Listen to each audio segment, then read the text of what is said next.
মহিলাদের ইমামতিতে ঈদের সালাত জুমা মসজিদে বিদআত। মহিলাদের একজন পুরুষ দিয়ে ঈদের সালাত আদায় করা বিদআত।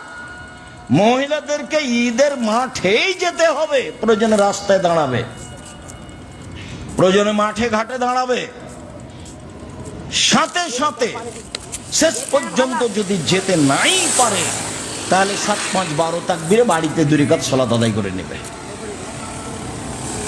কিন্তু জুমা মসজিদে মহিলাদের ইমামতিতে করে নেবে অসম্ভব হতে পারে না। ওদের জন্য ব্যক্তিগত ইমামতিতে, মহিলাদের ইমামতিতে ঈদের সালাত চলবে না, জুমার সালাত চলবে না। তারা তারাবির সালাত তাদের ইমাম দিয়ে চলবে, ফরজ সালাত তাদের ইমাম দিয়ে চলবে। ফরজ সালাতে মহিলারা ইমামতি করতে পারে বাড়িতে যেখানে করুক। তারাবির সালাতে, নফল সালাতে মহিলারা ইমামতি করতে পারে। জুমার সালাত ঈদের সালাতে হবে না।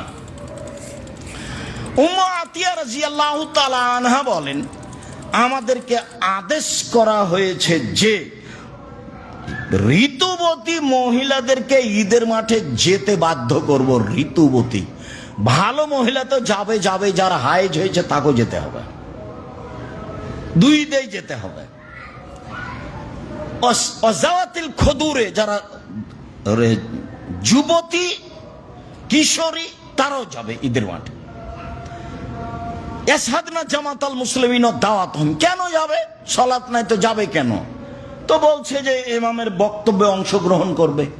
এখন ইমাম তো বক্তব্য কি দিচ্ছে আপনারাই ভালো জানেন। বক্তব্যটা একটা সুন্দর হতে হবে। আর তারা মানুষের সাথে তাকবীর পাঠ করবে। মুসলিম এক গ্রন্থে এসেছে ইকব্বিরনা মা'আন নাস, তারা ঋতুবতী মহিলারা মানুষের সাথে তাকবীর পাঠ করবে। মহিলারা বলতে থাকবে আল্লাহু আকবার, আল্লাহু আকবার, লা ইলাহা ইল্লাল্লাহ, আল্লাহু আকবার, আল্লাহু আকবার ওয়া লিল্লাহিল হামদ, আল্লাহু আকবার কবীরা, আল্লাহু আকবার কবীরা, আল্লাহু আকবার কবীরা, আলহামদুলিল্লাহ কাসীরা, আলহামদুলিল্লাহ কাসীরা, আলহামদুলিল্লাহ কাসীরা ওয়া সুবহানাল্লাহি বুকরাতান ওয়া আসীলা বলতে থাকবে। আরো যেগুলো জিকির, এই জন্য তারা ঈদের মাঠে যাবে। তো একজন মহিলা বলল, আল্লাহ রাসূল ইহদানা লাইসা লাহা জিলবাব, যেভাবে বলছেন তাহলে আমাদের তো কারো অনেকেরই নেই, কাপড় নেই, চাদর নেই। আমাদের কেউ কেউ এমন আছে যার চাদর নেই, তো কিভাবে যাবে?